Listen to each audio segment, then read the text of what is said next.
भगवान की दिनचर्या सुनो। ठाकुर जी ब्रह्म मुहूर्त में उठ जाते हैं और ब्रह्म मुहूर्त में उठते ही सबसे पहले ठाकुर जी उठते ही क्या करते हैं, जो ब्रह्म मुहूर्त में उठ करके ठाकुर जी को याद कर रहा होता है, ठाकुर जी भी उसको याद करते हैं। ब्रह्म मुहूर्त में इसलिए विधान कहा गया। ठाकुर जी अपने भक्तों का स्मरण करते हैं, श्री राधा श्री राधा। ठाकुर जी इसका जाप करते हैं, जप करते हैं किशोरी जी का। ऐसा भागवत में तो नहीं लिखा कि किशोरी जी का जप करते हैं, पर हमारे ब्रज के रसिक कहते हैं कि ठाकुर जी का नाम जप क्या है, ठाकुर जी किशोरी जी का नाम जपते हैं। ठाकुर जी का नाम जप क्या है, अपने भक्तों का नाम जप करते हैं। और ये तो प्रमाणित है, आपके महाराष्ट्र का प्रमाण है। श्री पंडरीनाथ भगवान, विट्ठल भगवान, उनका रात्रि शयन हो गया, कपाट बंद कर दिए, और कपाट बंद करने के बाद में पुजारी जी सोने चले गए। और जैसे ही सोए महाराज, तभी उन्होंने स्वप्न में क्या देखा कि हाथ में करताल लिए और श्री पंडरीनाथ भगवान उछल उछल करके कीर्तन कर रहे हैं। पुजारी बोले, मैं तो सुला के आया हूं, पर मुझे कीर्तन में दर्शन क्यों हो रहा है? ऐसा तो नहीं कि मंदिर में कोई अव्यवस्था हो गई हो। और गलती से रात्रि के 2, 2:30 बजे, 3 बज रहे होंगे, पुजारी जी ने स्नान ध्यान करके मंदिर जैसे ही खोला तो क्या पाया, वास्तव में श्री पंडरीनाथ भगवान हाथ में करताल लेकर के कीर्तन कर रहे थे। और कीर्तन में क्या गा रहे थे, ज्ञानोबा तुकाराम, ज्ञानोबा तुकाराम, ज्ञानोबा तुकाराम, ज्ञानोबा तुकाराम। श्री तुकाराम जी का और ज्ञानेश्वर जी का कीर्तन कर रहे हैं ठाकुर जी। हम ठाकुर जी का कीर्तन करते हैं, और जब हमारी प्रेम लक्षणा भक्ति चरम हो जाती है ना, ठाकुर जी हमारा कीर्तन करते हैं, ठाकुर जी हमको याद करते हैं। इसलिए वारकरी वैष्णव जो हैं, वो जब जय जयकार बोलते हैं तो उनका जय जयकार कैसा, पुंडली कवरदा हरि विठ्ठल, श्री ज्ञानदेव तुकाराम, श्री पंडरीनाथ भगवान की जय।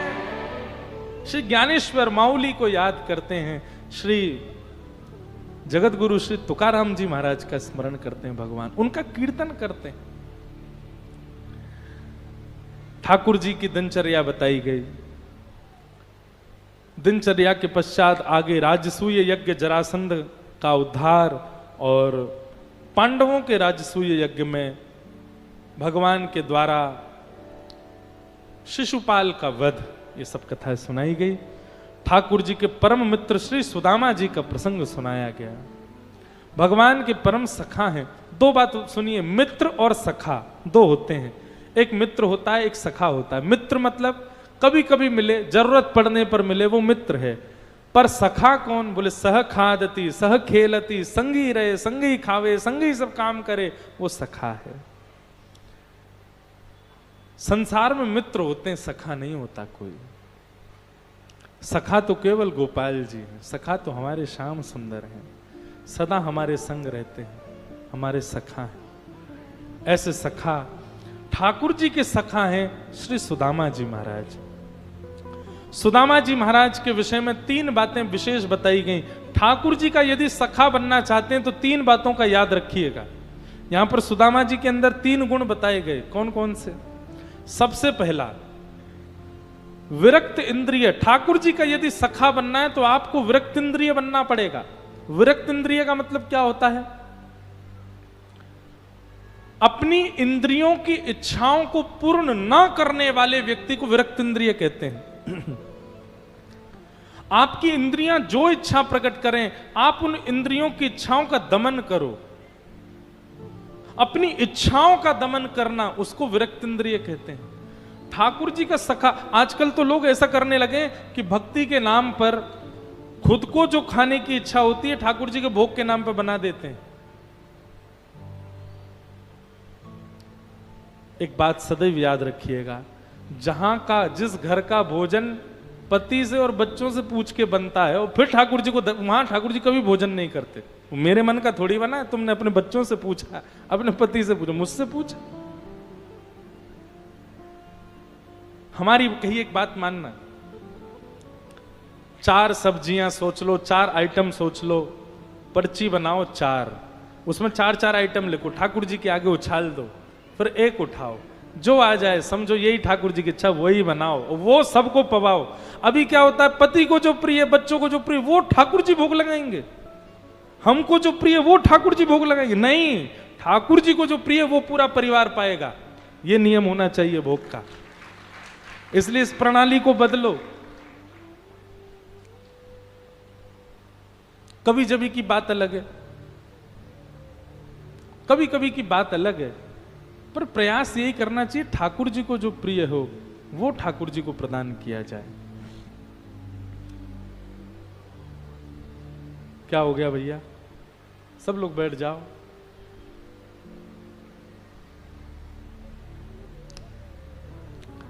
तो हम क्या कह रहे थे, हां, सबसे पहला ठाकुर जी के सखा बनने का यदि लक्षण भीतर लाना है तो सबसे पहले विरक्त इंद्रिय, इंद्रियों से विरक्त हो जाओ, विरक्त इंद्रिय बनो। अरे सखान को बाद में ले आई हो भैया, अभी होली शुरू तो होने दो, अभी नहीं रुको, बैठ जाओ, वहीं पे बैठ जाओ, वहीं कहीं बैठा दो, साईं के पास बैठा दो, जब होली शुरू हो तब लेके आई हो इनको। इधर देखो, यहां देखो, यहां देखो, कथा सुनो। इसीलिए तो नहीं बुला रहा था मैं। तो अभी हम 5 मिनट में कथा पूरी कर रहे हैं, सुनो ध्यान से। विरक्त इंद्रिय सबसे पहला, जो इंद्रियों से विरक्त है, जिसकी अपनी कोई इच्छा नहीं है, ठाकुर जी की इच्छा से अपनी इंद्रियों को भोग भोगवाता है, वो ठाकुर जी का सखा। दूसरा प्रशांत, जो अत्यंत शांत है। एक तो होता है शांत, एक प्रशांत। प्रशांत मतलब बहुत ही ज्यादा शांत, बहुत शांत रहो, जब बोलो तब अच्छा बोलो, मधुर बोलो, ठाकुर जी के विषय में ही बोलो, उसके अतिरिक्त कुछ ना बोलो। और तीसरा जितेंद्रिय, अपनी इंद्रियों को केवल वह वस्तु देना जो ठाकुर जी के संबंध की हो, भगवत विलग वस्तु अपनी इंद्रियों को न ग्रहण करवाना। ये 3 गुण जिसके अंदर आ जाते हैं, ठाकुर जी उसको अपना सखा बनाते हैं। सुदामा जी में ये 3 गुण हैं। जीवन में बंधुओं, परिस्थिति भी जो है ना, ये भी भगवान के द्वारा दिया गया प्रसाद है, उसको भी स्वीकार करो।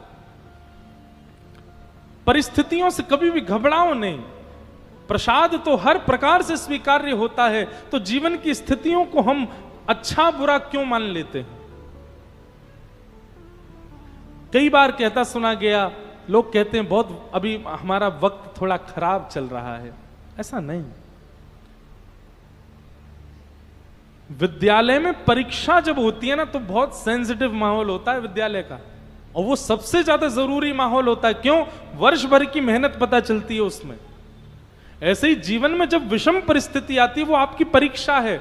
आपके अब तक के जीवन की परीक्षा हो रही है, आपने अब तक क्या किया। इसलिए उसको बुरा मत मानिए, उसको गलत मत मानिए, उसको पार कीजिए, उससे लड़िए, उसके उत्तर दीजिए।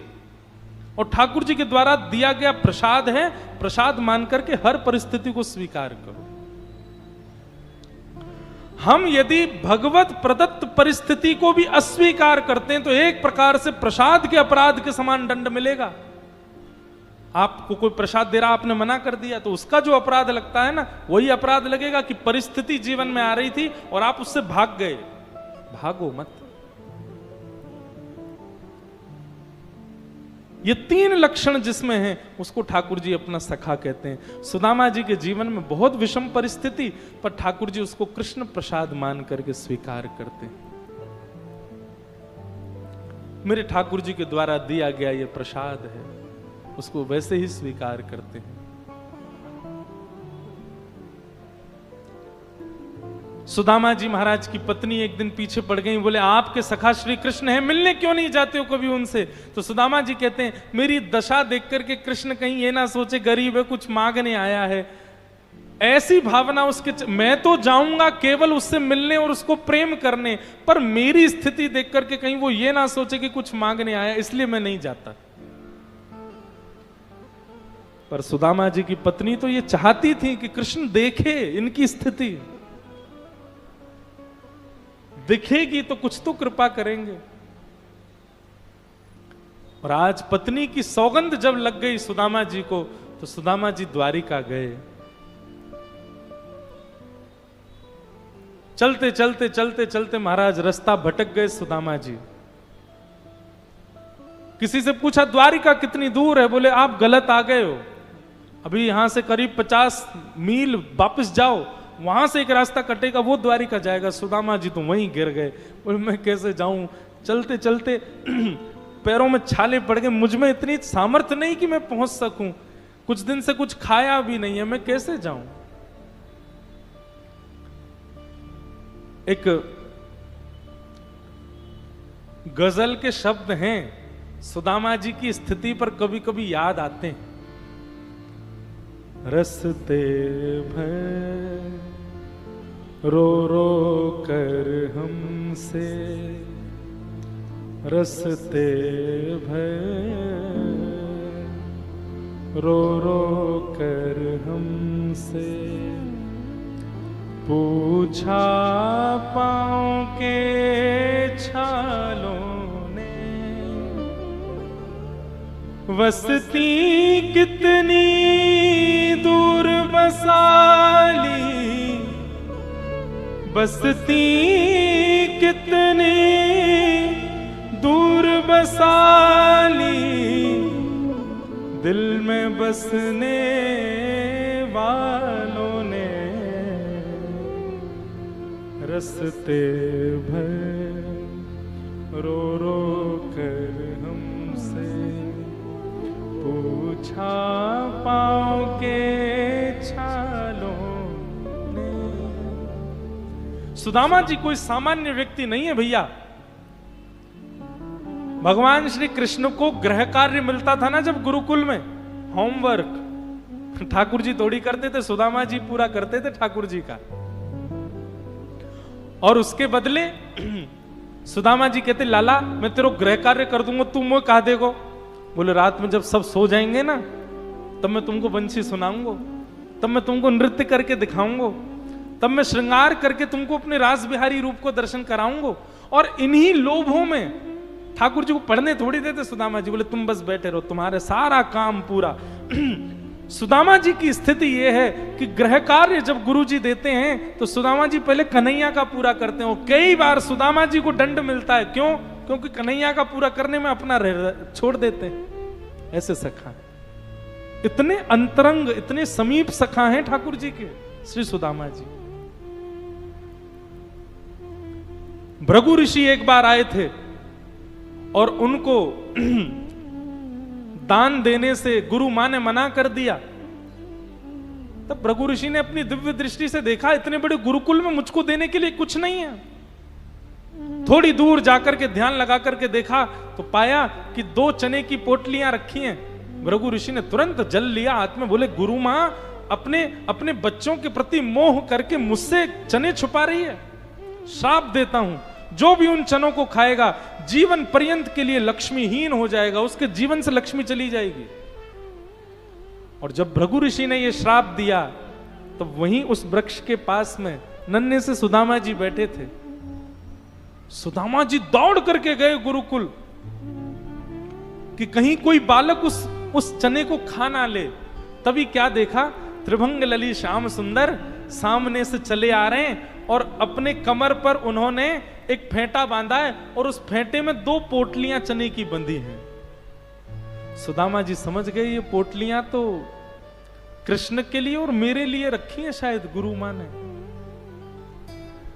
अगर मैंने कृष्ण को बता दिया कि इनको खाने से लक्ष्मीहीन हो जाएगा जो खाएगा, तो कन्हैया इतना चतुर है, अपने बट की सबरी लक्ष्मी मुझे दे देगा, सब पूरी पालेगा चने। सुदामा आज तुझे अपने सखा को उपहार देने का समय आया है। ठाकुर जी के पास गए सुदामा, ए लाला ये पोटली मोए दे दे, तू गेर देगो कहीं पे? ठाकुर जी बोले नहीं गेरूंगा, ये मेरी है, मेरे पास रहेंगी, और तेरे बट के चने मुंह पता कौन से मैं दे दूंगा। सुदामा जी ने जिद करके वो चने की पोटी खींच ली। ठाकुर जी बोले अच्छा। अब ठाकुर जी पीछे भागे, सुदामा जी आगे भागे। दौड़ करके सुदामा जी एक वृक्ष के ऊपर चढ़ गए। ठाकुर जी वृक्ष पर चढ़ने में इतने निपुण नहीं है। सुदामा जी ऊपर जाकर के बैठ गए और दोनों पोटलियां खोल करके चने अपने मुख में भरने लगे और नेत्रों से आंसू बहाने लगे। ठाकुर जी जैसे ही ऊपर आए, सुदामा जी ने पूरा मुंह भर लिया, आपने सारे चने खा गए। और जैसे ही ठाकुर जी आए, ठाकुर जी आगे तो गुस्सा करने लगे, अरे सुदामा तू ऐसो नीतलो होगो, मोए ना पतो मेरे चनान ने खागो। सुदामा जी ने ठाकुर जी को अंक से लगाया, खूब रोए और सब चने खाकर के बोले, लाला तू, तेरे परिवार में कोई भी, तेरे कुल खानदान में कोई भी कभी भी अपने जीवन में कोई अभाव ना देखेगो, ये मेरा आशीर्वाद है। तू सदा प्रसन्न रहेगो, तेरो संपूर्ण यदवंश सदा प्रसन्न रहेगो। ठाकुर जी ने उस समय की, हट जा दूर, मेरे चना खा गए, यूं कह रहे हो कि सब प्रसन्न रहेंगे। सुदामा जी रुदन करते रहे, परंतु वास्तविकता तो ये थी बंधुओं कि द्वारिकाधीश कृष्ण स्वर्ण की नगरी के राजा हैं, भगवान कृष्ण के यदुवंशी सब सोने की थाली में भोजन करते हैं। ये सब सुदामा जी का मित्रता की, सख्य की भेंट है ठाकुर जी को। इस सुदामा जी की बट की लक्ष्मी है सारी। ऐसे सुदामा जी आज इतनी पीड़ा में हैं, द्वारिका जाने के लिए पैरों में छाले पड़े हैं। वहीं लेट गए, बोले लाला तो मिलना हो तो तू ही बुला, तू यहीं आ जाइयो, मैं तो ना आ पा रहा। दूर नगरी, बड़ी दूर नगरी, कैसे आऊं रे नंद लाला, कैसे आऊं मदन गोपाला, तेरी गोकुल नगरी, बड़ी दूर नगरी। दिन को आऊं तो कान्हा, रात को आऊं तो कान्हा, डर मोहे लागे। दिन को आऊं तो देखे सारी नगरी, बड़ी दूर नगरी। मीरा के प्रभु गिरधर नागर, मीरा के प्रभु गिरधर नागर, तुमरे दर्श बिन में तो हो गई बाबरी, बड़ी दूर नगरी। हाँ तुमरे दर्श बिन में हो गई बाबरी, बड़ी दूर। ठाकुर जी की नगरी बहुत दूर है भैया। ये हम सब लोग जब जब कथा सुनते हैं, समझो ये 7 दिन के विमान पर बैठे हम, और ये 7 दिन का विमान थोड़ा पास पहुंचा देता है, फिर उतार देगा। अब आज सब उतर जाओगे, अब प्रतीक्षा करो दोबारा कब विमान आएगा, फिर चढ़ो, फिर समीप जाओ। बड़ी दूर है ठाकुर जी की नगरी। पर इस नगरी को प्राप्त करने का एक बहुत सुंदर विमान है, थोड़ा महंगा है, पर उस विमान में यदि चढ़ गए तो बहुत जल्दी पहुंच जाओगे, और वो है प्रेम लक्षणा भक्ति। प्रेम लक्षणा भक्ति के विमान में यदि आप आरूढ़ हो गए तो ये कितनी भी दूरी हो, वो इतनी द्रुत गति से चलेगा कि ठाकुर जी भी आपसे समीप आने के लिए तत्पर हो जाएंगे। थोड़े आप चलो, थोड़े वो चलेंगे, बीच में मिल जाओगे दोनों। पर इस प्रेम लक्षणा भक्ति में हर कोई नहीं चढ़ पाता, बड़ा मुश्किल है उसमें चढ़ना। सुदामा जी महाराज द्वारिका पहुंच गए। द्वारिका में ठाकुर जी ने उनका स्वागत किया। स्वागत करके खूब आनंद हुआ।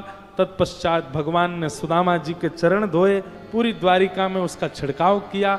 सुदामा जी लौट करके गए तो महाराज खूब सुंदर सुंदर भवन देख करके सुदामा जी तो घबरा गए।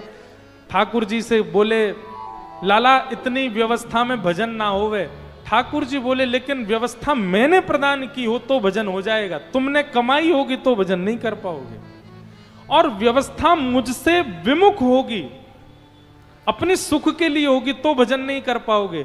लेकिन व्यवस्था मेरे भजन के लिए ही बनाई गई हो तो उस व्यवस्था में कोई अड़चन नहीं आएगी। एक बात सदैव याद रखना, भजन और पढ़ाई ये दोनों व्यवस्थित होकर के कभी नहीं हो सकते। इन दोनों के लिए आपको अव्यवस्थित होना पड़ेगा, थोड़ी पीड़ा में रहना पड़ेगा, थोड़ी व्यवस्थाओं से हटना पड़ेगा। बहुत व्यवस्थित होकर ना तो कोई पढ़ पाया और ना ही किसी कोई भगवान को प्राप्त कर पाया। इसलिए व्यवस्थाएं यदि हैं भी तो उन व्यवस्थाओं का प्रयोग भी ठाकुर जी की प्राप्ति के लिए करो। तभी उससे भगवान प्राप्त होंगे। श्री सुदामा जी महाराज ने समस्त व्यवस्थाओं का प्रयोग ठाकुर जी की प्राप्ति के लिए किया। इस प्रकार श्रीमद् भागवत में सुदामा चरित्र सुनाया गया। भगवान के संपूर्ण वंश को संतों ने श्राप दे दिया। श्राप देने का कारण क्या था, बहुत ध्यान से सुनिए, फिर हम कथा विराम दें। ठाकुर जी अपने बालकों को समझाते हैं कि भाई तुम लोग मेरे पुत्र हो, लेकिन कभी संतों का सम्मान नहीं करते हो। किसी दिन संत नाराज हो गए तो भगवान होके भी मैं तुमको नहीं बचाऊंगा। रूप, यौवन, संपत्ति और बहुसम्मान, ये चार चीजें जब जीवन में आ जाती हैं, रूप यौवन माने सुंदर शरीर, सुंदर रूप, बहुत संपत्ति और बहुत सम्मान, ये चार चीजें जब जीवन में आती हैं तो निश्चित है पतन करने के लिए आती हैं। कब? जब पांचवी वस्तु सत्संग जीवन में नहीं होगा तब। आपके पास रूप है, यौवन है, संपत्ति है और बहुत सम्मान है, लेकिन सत्संग नहीं है, तो इन चारों में से कोई एक आपको ऐसा गिरेगा नीचे, उठ नहीं पाओगे। भगवान कहते हैं मेरे पुत्रों के पास चारों वस्तु हैं, रूप भी है, यौवन भी है, संपत्ति भी है, बहुत सम्मान भी है, भगवान के पुत्र हैं, लेकिन सत्संग नहीं है। इसलिए भगवान अपने पुत्रों को कहते हैं कि सत्संग किया करो, कथाएं सुना करो, संत जनों को प्रणाम किया करो, दंडवत किया करो, संतों की चरण रज माथे से लगाया करो। लेकिन भगवान के पुत्र कहते हैं ये तो ऐसे ही बोलते रहते हैं, इससे कुछ होता थोड़ी। अरे हम भगवान के बच्चे, हमको क्या जरूरत किसी को प्रणाम करने की। और एक दिन वही हुआ, संतों की परीक्षा के लिए सांब को साड़ी पहना करके ले गए सारे बालक भगवान के, और संतों से जाकर के कहने लगे नई बहू आई है, बताओ इसके गर्भ से बेटा होगा कि बेटी। संतों ने दिव्य दृष्टि से देखा, पहचान गए, बोले ये कोई कन्या नहीं है, ये तो भगवान का पुत्र शांब है। बोले हमारी परीक्षा करने के लिए तुम सांब को साड़ी पहना लाए हो? भगवान के पुत्र हो तो कुछ भी करोगे। हम श्राप देते हैं, इसके गर्भ से एक लोह पिंड जन्म लेगा, तुम्हारा पूरा यदुवंश उसी पिंड में नाश हो जाएगा।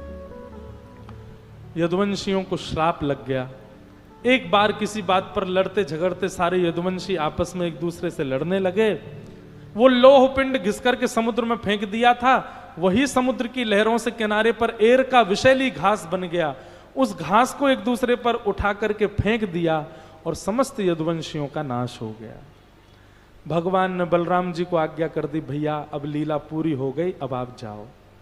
बलराम जी शेषनाग का रूप धारण करके क्षीर सागर में प्रवेश कर गए। भगवान ने कदम्ब वृक्ष के नीचे वट वृक्ष के नीचे आसन ग्रहण किया। एक भेलिया ने भगवान के पैरों में बाण मार दिया। रोता रोता भगवान के पास आया, बोले मैंने तो हिरण जाना था। भगवान बोले चिंता मत करो, सब मेरी इच्छा से हो रहा है। उद्धव को, मैत्रेय मुनि आदि कुछ संतों को भगवान ने अपने पास बुला करके भागवत धर्म पर प्रवचन किया।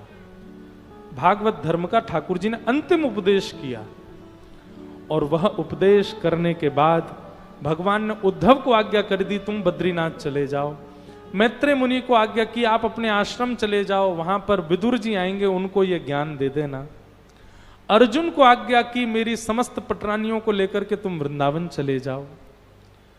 अर्जुन भगवान की पटरानियों को लेकर वृंदावन जाने लगा। उसको अपने गांडीव धनुष का बड़ा अभिमान था।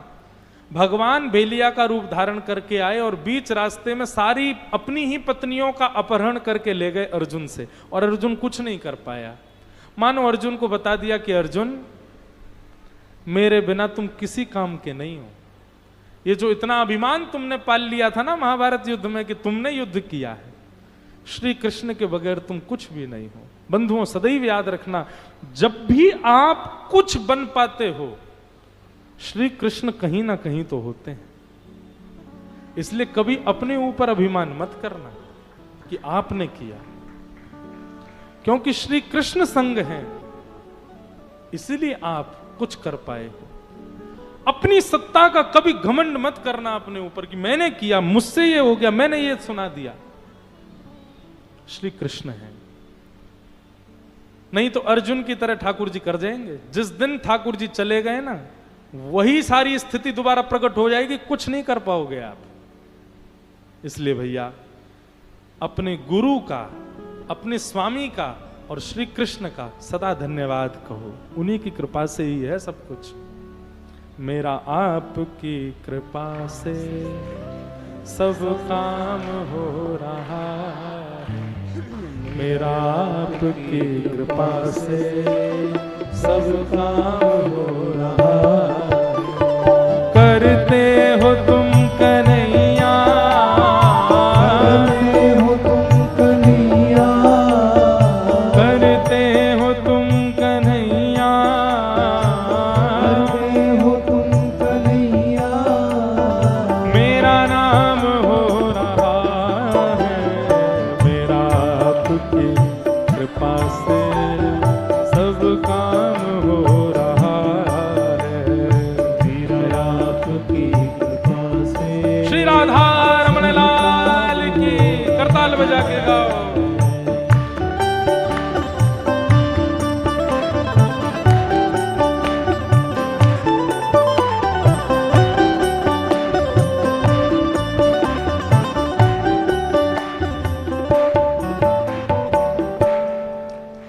अभी होली उत्सव भी करना है, चलो आगे। जय हो, ठाकुर जी कृपा से सब हो रहा है। बोल वृंदावन बिहारी लाल की। तो भगवान ने अपनी सब पटरानियों का अपहरण कर लिया। अर्जुन इंद्रप्रस्थ पहुंचे और जाकर के बता दिया कि भैया ठाकुर जी तो अपनी लीला पूरी करके चले गए। और इसी बात को सुनकर के पांडवों ने परीक्षित को राज्य गद्दी पर बैठा दिया और पांडव स्वर्गारोहण को चले गए। परीक्षित को 7 दिन में मरने का श्राप लगा। उन्होंने सुखदेव जी से आकर के कथा सुनी। आज कथा का अंतिम दिन है। सुखदेव जी परीक्षित से कहते हैं, परीक्षित तुमने इतने सारे प्रश्न किए, अब मैं तुमसे प्रश्न कर रहा हूं। आज 7वां दिन है, क्या तुम मरने वाले हो?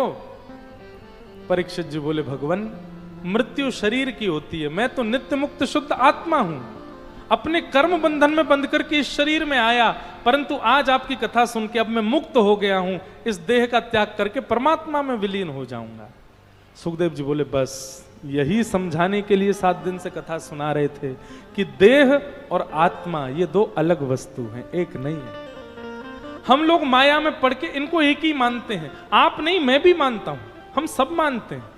परंतु बंधुओं, कभी जीवन में एक क्षण के लिए भी ये विचार आए कि ये देह मेरा नहीं, ये देह तो केवल माध्यम है। इस देह को कोई व्यक्ति काम के लिए माध्यम बना लेता है, कोई क्रोध के लिए माध्यम बनाता, कोई संसार के उपभोगों के लिए माध्यम, पर इस पंडाल में बैठे हम सब ने इस देह को कृष्ण प्राप्ति का माध्यम बनाया है। तो बस इस माध्यम के लिए इस देह का पूर्ण योग करो, पूर्ण लाभ लो और श्री कृष्ण प्राप्त हो, उसकी प्रार्थना। ऐसा कहकर के सुखदेव जी वहां से प्रस्थान कर गए। आगे परीक्षित जी को आकर के तक्षक सर्प ने डस दिया। उनकी दिव्य आत्मा विमान में विराजमान होकर के भगवत धाम को प्रस्थान कर गई।